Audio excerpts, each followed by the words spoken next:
മുഖ്യമന്ത്രി അദ്ദേഹത്തിന് അസുഖത്തിന് ചികിത്സിക്കാൻ വേണ്ടിയിട്ട് അമേരിക്കയ്ക്ക് പോകുന്നു. KM മാണി സാർ അമേരിക്കയിൽ പോയിട്ടുണ്ട്. ഞങ്ങൾക്ക് ഇതുപോലൊരു അസുഖം വന്നാൽ മുഖ്യമന്ത്രിക്ക് പോയി ചികിത്സിക്കാം, അതുപോലെ കോടിയേരി സഖാവിന് ചോദിക്കാം, മാണി സാറിന് പോയി ചികിത്സിച്ചാണ്. ഞങ്ങൾക്ക് വന്നാൽ ഞങ്ങൾ ഈ ഇരിക്കുന്നവർക്ക് ആർക്കെങ്കിലും അസുഖം ഇതുപോലത്തെ മുഖ്യമന്ത്രിക്ക് വന്നിരിക്കുന്ന എന്തസുഖം എനിക്കറിയില്ല, വന്നാൽ ഞങ്ങൾക്ക് ജീവിക്കണ്ടേ? അങ്ങയുടെ ചോദ്യത്തിന്റെ രക്തചുരുക്കം ഞാൻ മനസ്സിലാക്കുന്നത് ആദരണീയനായ ഉമ്മൻചാണ്ടിയും KM മാണിയും പിണറായി വിജയനും ഒക്കെ വിദേശത്ത് പോയി ചികിത്സിച്ച ആശുപത്രിയുടെ സൗകര്യം എന്തുകൊണ്ട് കേരളത്തിൽ ഉണ്ടാകുന്നില്ല? അതായിരിക്കുമല്ലോ. നിർബന്ധമായും ഇപ്പോഴത്തെ ഇന്ത്യൻ അവസ്ഥയിൽ ഇപ്പൊ എനിക്ക് തോന്നുന്നു യൂണിയൻ ഗവൺമെന്റ് 6 മാസക്കാലം മുമ്പ് കേരളത്തിലെ ആരോഗ്യരംഗത്തിന് ഒരു പുരസ്കാരം കൊടുത്തു. ഇന്ത്യയിൽ ഏറ്റവും കൂടുതൽ ജനങ്ങൾക്ക് എനിക്ക് തോന്നുന്നു പ്രതിവർഷം 1373 കോടി രൂപയുടെ സൗജന്യ ചികിത്സ നിലവാരത്തിൽ ഉറപ്പാക്കുന്ന ഇന്ത്യയിലെ 1ാമത്തെ സംസ്ഥാനം നമ്മുടേതാണ്.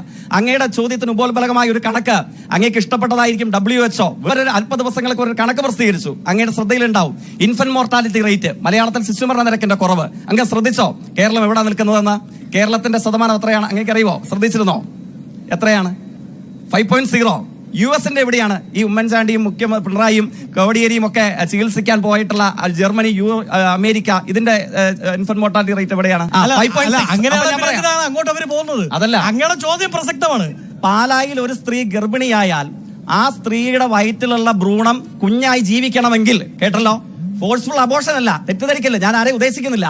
അപ്പൊ കുഞ്ഞായി ജീവിക്കണമെങ്കിൽ, പാലായിലുള്ള സ്ത്രീയുടെ വയറ്റിലുള്ള ഭ്രൂണം കുഞ്ഞായി ജീവിക്കണമെങ്കിൽ അമേരിക്കയേക്കാൾ സുരക്ഷിതത്വം പാലായിലാണ്. അതാണ് ഞാൻ പറഞ്ഞതിന്റെ രക്തചുരുക്കം.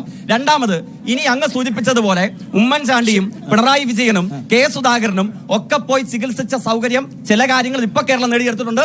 മുഴുവൻ കാര്യങ്ങളും നേടിയെടുക്കണമെന്ന അങ്ങയുടെ അഭിപ്രായം 100% സ്വീകാര്യമാണ്. അതിലേക്ക് കേരളം പോകേണ്ടതുമുണ്ട്. ഇത് ഭ്രൂണമല്ല ഇവിടെ വിഷയം. ഞാനൊരു പിണറായി വിജയന്റെ ഭ്രൂണമല്ല ഇവിടെ. പാർട്ടി ഉദ്ദേശിച്ചില്ല. അദ്ദേഹം പറഞ്ഞ കാര്യം ആദ്യം മനസ്സിലാക്കണം. അങ്ങ് പറഞ്ഞത് എന്തിനാണ് അമേരിക്കയിൽ പോകുന്നത് എന്ന കണക്കിനാണ്. അമേരിക്ക കേരളത്തെക്കാൾ പിന്നിലാണ് എന്ന് അദ്ദേഹം തന്നെ പറയുകയും അദ്ദേഹത്തിന്റെ നേതാവ് പിണറായി വിജയൻ അവിടെ ചികിത്സയ്ക്ക് പോവുകയും ചെയ്യാണ്. പിന്നീട് അദ്ദേഹം പറഞ്ഞൊരു കാര്യമുണ്ട്, Oommen Chandy sir, KM Mani sir, അദ്ദേഹം KM മാണി എന്നാണ് പറഞ്ഞത്, ഞങ്ങൾ അന്നും ഇന്നും KM മാണി സാർ എന്നാണ് വിളിക്കുന്നത്. KM Mani sir, Oommen Chandy sir, K. Sudhakaran അടക്കമുള്ളവർ അമേരിക്കയിൽ പോയി. ഇവരാരും അമേരിക്ക ബൂർഷയാണെന്നും അമേരിക്ക നശിച്ചു പോകണമെന്നും അതിനെതിരെ സമരവും ചെയ്തിട്ട് ലാസ്റ്റ് അമേരിക്കക്കാൾ സൂപ്പർ കേരളമാണ് എന്ന് പറഞ്ഞ് അമേരിക്കയിൽ നിന്ന് ഫോം വിളിച്ചു എന്ന് പറഞ്ഞ് PR വർക്ക് ചെയ്തിട്ടല്ല അവിടെ പോയത് എന്നൊരു വ്യത്യാസം കൂടിയുണ്ട്. അദ്ദേഹം മനസ്സിലാക്കാം. പിണറായി വിജയൻ അധികാരം കൊടുത്തത് ഇവിടുത്തെ റബ്ബർ കർഷകരുടെ വോട്ടാ.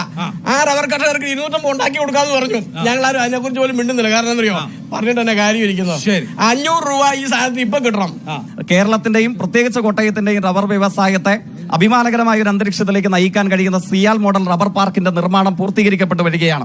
ആദരണീയനായ കേരളത്തിന്റെ മുൻ IAS ഉദ്യോഗസ്ഥ കൂടിയായിട്ടുള്ള ഷീല തോമസിനാണ് അതിന്റെ ചുമതല. റബ്ബറിൽ അങ്ങ് സൂചിപ്പിച്ച താങ്ങുവില അദ്ദേഹത്തിന്റെ പ്രതീക്ഷ പങ്കുവെച്ചു. ആ പ്രതീക്ഷയോട് നീതി പുലർത്തണമെന്ന് തന്നെയാണ് എന്റെയും അഭിപ്രായം.